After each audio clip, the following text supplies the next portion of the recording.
हे दामनराव हो साहेब, थांबा ना. हे दामनराव हो साहेब, थांबा ना.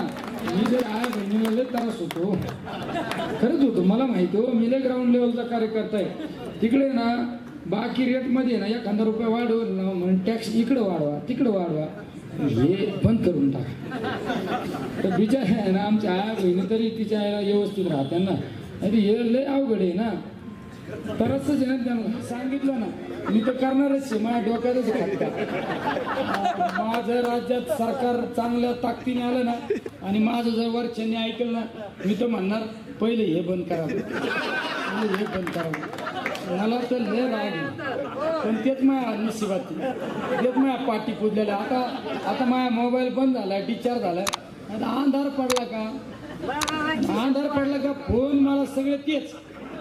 पण आम्हाला सवय लागलेली. एखादा म्हणला ना हे केडगाव शहर आहे ना, आपल्याला इथून उचलायचंय आणि सुखाच्या पलीकडे नेऊन ठेवायचं. मी पण म्हणतो काय काळजी करू नको, सकाळी आपण क्रेन वगैरे बघून सगळं घेऊन जाऊ.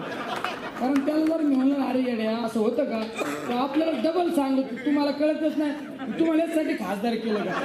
त्यामुळे संध्याकाळचं आहे ना कोणाला आडवं बोलायचं नाही, कुणी असू. म्हणजे हे माणूस सुद्धा आहे ना ह्यो माझ्यासाठी श्रेष्ठ.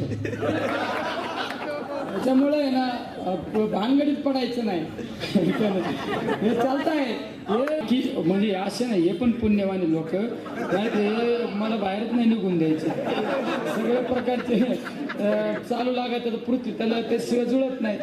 बघितलं ना. म्हणून सगळ्यांना पुन्हा एकदा धन्यवाद देतो व थांबतो. रामकृष्ण हरी.